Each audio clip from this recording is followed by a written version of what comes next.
Well, happy 30th anniversary to part 2 of The Beast. Oh man, they ended it at a cliffhanger and it came out the next day. No week-long wait, just the following day. Oh man. I remember when after the first episode aired at school, we were all talking about it and all of us were waiting anxiously to see the second episode. Well, second part. Oh man. Second part picks up right where the first one left off, well at least the following day, where Graves is given a little poster with him showing that he captured the squid called Squid Buster. He's really stupid looking, but he's got those big teeth and everything. And when he goes to his office, unfortunately, Whip and Tally are there mad at him because he won't let anyone see the squid because he's already sold it to Osborne Manning, who is the owner of Sealand in Texas. Now, his character is in the book, but he's a completely different character. He is actually the father of the twins that got killed in that dive that were replaced with Spike and Chowder. He's here for revenge in the book. But in this, he's just a greedy man who just wants the squid to get his sea park on the map because he complains later in the episode, part 2, barely anyone's ever heard of his park. Well, Tally's disappointed that they can't see the carcass, but he wants to explore the squid's habitat. So they arrange for a submarine to go down there and explore it. Now, Whip's daughter has now got a boyfriend, which is Christopher, which is Tally's assistant. I don't know why I trailed off for a second. Okay, I forgot his name for the first video, but I remembered it for this one. Okay. And Dana and Christopher are really hitting it off. He even does the traditional, gives her his necklace. Well, Catherine basically is going to be on board the sub, but then at the last minute she's replaced with Graves' assistant. And he's like, I don't want to go down there. They say I don't want to go down there. And when they go down there, Kelly's like, the ocean should be alive with fish. There's no fish anywhere in there. And then we didn't see something go by. Whip goes, what was that? And then the others are like, what was what? Like, you saw that thing as big as it was?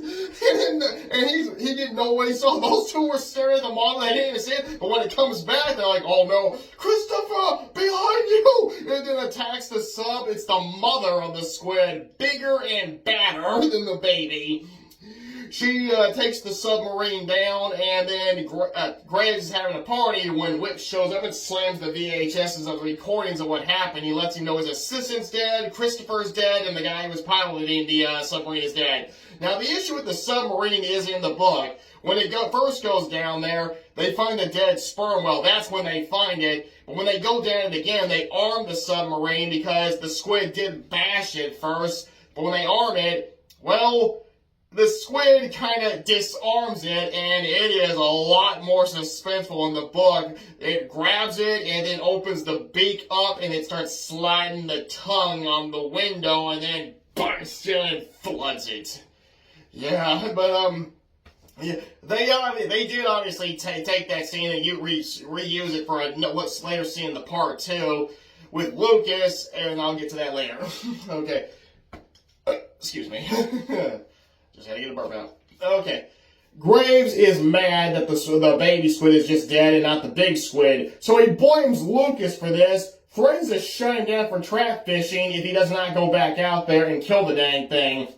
Now, fortunately for Mike, this is a good thing because because they're having money problems. Now, Mike can't afford $47 of groceries. He says, put it on my credit, but the cashier says, nope. They said no more. It has to be cash. So he sets the groceries down, leaves. He goes looking for whatever job he can find. And then finally he's told if you're desperate. So he joins Lucas to hunt down the big squid.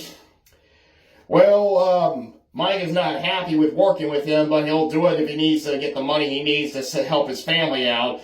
And his wife is expecting their baby. Well, okay. Well, when Whip finds out about this, well, first, his daughter Dana's heartbroken that Christopher is dead, and she makes Whip promise not to go in the water, no matter what.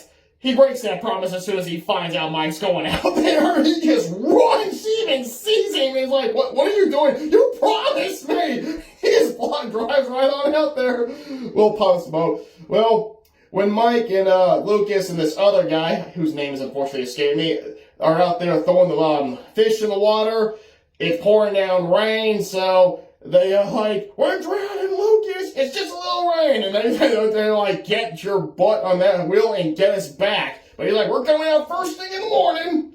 Well, as soon as he pulls up the anchor, it was right below them the whole time, resting. And when they pull it up, that alerts it, and it goes up there. And yet his fish finder never detected it. Well, his fish finder is not really that good. It was working at the end of part 1, but now I guess the storm must have interfered with it.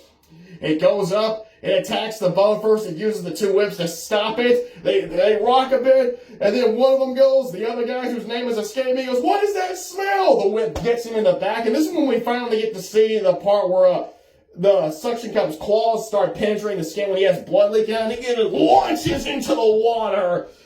After that, it starts attacking, and then it goes away. Lucas puts on a life vest. Mike tells him to get out of there, and then the squid takes down Mike by knocking him down, throwing a pipe on top of him, and then Lucas gets his gun, but then we get this scene that was shown in the promo where the wind hits the windows of his boat. He starts shooting just blindly. He is hitting it, but he's not damaging enough, and when his gun runs out of ammo, it pulls his boat down. Now, this is basically based off the second part of the submarine in the book. This is because when I said it shows the beak for well, at least when you read the beak opening up and attacking the submarine, it does that for whenever it bites a hole in Lucas's boat, and Lucas is pulled down to a watery grave. Now, in the book, Lucas is the one who does drive Scott and Susie, who are replaced by Spike and Chowder, out to that diving area that he told them not to stay down that far. Now, in the book, that's when Lucas dies. He's a short character in the book. They actually expanded him, and I'm kind of grateful they did because he's played by Larry Drake. We all love Larry Drake. And Darwin goes out there, and Dalton in the movie, Darwin in the book. He goes, Mike! Mike's hanging onto a buoy, so Whip jumps in, saves him, and then he finally learns about the money troubles after Mike's surgery, and Mike apparently had money for insurance because they treated him just like that. When I usually hear, so many things, if you ain't got no insurance, the doctors won't touch you. I've seen that in the comedy a lot, but apparently he did have insurance. I don't know how he's paying for that if he couldn't afford $47 of groceries. Now, in the book, it's Whip who's having money problems, and in the book, Mike gets killed before the squid attacks the submarine the second time. He's on the boat fishing, and then it just launches one of its tentacles out, grabs him, and pulls him under. So that was a big change from the book. Well, Whip basically is now being asked to go and help them kill that dang thing because they now believe it's time for that thing to die. Graves is now being seen as a monster instead of a hero because he sent Lucas out to die, and basically they're now wanting to get rid of it, but Whip says no. But however, Dana's friend, Hadley, I think that's her name, and her boyfriend go and see the baby. And, the mother shows up, knocks her into the water, but she escapes. She's got to climb up this water. Boy, what you nuts? So he just runs around the beach. Then we get a bad CGI of the mother comforting her dead child. Now, this is a big change from the book. There is no baby squid. There are, but there's more of them, but they're not until the final chapter. Squids do not have babies like that. They lay their eggs and that's it. Some of them do tend to their eggs and usually starve themselves to death. But this is going by the rule. This mother gave birth to this thing. There's no without an egg laying, or it did, or just stayed with it, hatched it, and it stayed with his mom. But that's not how it works. This is more like this obviously is based off the sperm whale from the book. The mother and calf. The calf was killed. The mother survived. They closed the beaches, but then one guy says to Dana all this stuff about her father, and then Dana goes to Whip after, well, of course, the night before, Whip got drunk over what happened with Mike. Yeah, it's not really that convincing. Well, then again, fortunately, he doesn't try and do the drunk talk and all that stuff. If he would have, William would have probably butchered it, because I'll admit, William's performance in this kind of keeps going on and off. Good, decent, or silly. Oh, goodness. But whenever he gets back, he chases off Catherine, who, because he doesn't want her to see him dead drunk, and he tells his daughter to go to bed. But after the encounter with that guy on the beach, Dana tells him to break her promise and go out there and kill that thing. And when he comes home, he'll be waiting for macaroni and cheese. Oh, man, what a reward. Well, Whip agrees to go only if they use his boat, and Graves has to come with them. Now, the plan is to hook this thing with this bait, with this Tonka Jr., and this thing with all these hooks in it with a cable that most of the astronauts use, and then shoot it with cyanide. In the book, they do this, but it's not a Tonka Jr., it's with hormones to get the squid interested in mating with it. And the cyanide, I believe, I haven't read in a while, but it's for bullets for a machine gun that Osborn plans to use to kill it. Now, in the book, Osborn buys Whip's deaths because he's the one, once again, who is in debt, and Osborn buys them all and want to blackmail him to go out there. And once again, Whip is married in the book. His wife is not dead, and Catherine's character is a man named Marcus Sharp. Well, Marcus, Whip, Tally, and Osborn go out there. There is no Graves, I believe, in the book. And in the book, but in the adaptation, it's Whip, Tally, Osborn, Catherine, and Graves. They go out there. Nothing happens at first. Then they detect it. They catch it. Osborn harpoons it with two of them. It passes out because it turns out Osborn secretly slipped it a Mickey because instead of using cyanide to kill it, he wants to take it back alive and hold it in captivity as he thinks it's going to be worth more money. Whenever the engine breaks, he confesses that, and, well, Graves gets on the raft and takes off and just abandons them. They do call for help at least, and Hadley's pilot boyfriend, he goes and gets ready to go rescue them. I'm hoping I'm saying her name right. The squid wakes up after they cut the cord, but it goes after Graves instead of just attacking them. Graves then stops, puts out that like distress thing, and then he goes, that's when the whip comes out and gets him. But when that happens, that's when Mike wakes up, because the horror people say it was all football practice. Not this time. He did wake up, but Graves does get killed then. Well, in the teaser for the upcoming scene when it went to a commercial break, it did spoil what happens to Osborn. Tentacle rises up, grabs him, pulls him in the water. He does die in the book, but I believe they say his leg falls off whenever the thing that they're using to reel it in breaks, and it jerks so hard it tears one of his legs off. I have to go back and look at that chapter. I actually had to go through back and look at a number of chapters to try and get all that back in here. And, well, the squid in the book and the movie, well, both jumps onto the thing, and now jumps onto the boat and starts attacking. Tally dies in the book in a really dull way. It whips him, starts coming in port, and then it shows him like a back shot of the thing going like the squid going all crazy with its tentacles as it's pulling him down, and it pulls him to the beak, and then it just like scarfs him down in seconds. No blood, no clothes, he just disappears. And the beak's not even that big to open up that wide. And the squid is like 100 feet long, so its beak would probably be big enough to do that. But in this, they shortened it down to 66 feet. Now, in the adaptation, Whip gets an axe, breaks the barrels of fuel, they ignite it with the fuel, they explode, and that's how the beast dies. After the helicopter shows up and they escape on it. In the book, it's a lot cooler. Whip pulls out a chainsaw, and he pulls it, and it comes on the first bullet. He starts hacking tentacle after tentacle after tentacle to get to it. It does grab him, but when he hits it on the beak, unfortunately, the chainsaw's no match for the beak. They do shoot it with Osborn's machine gun, but it seems to have no effect on it. And then right when Whip thinks it's all over, the beast starts rising and rising from the ocean. And whenever he passes out, but when he wakes up, Marcus and Tally are alive, and they tell him it was just a sperm whale, and according to Wikipedia, it may have been the mother of the one that, of the calf that the beast killed, to know what she got revenge. Cool.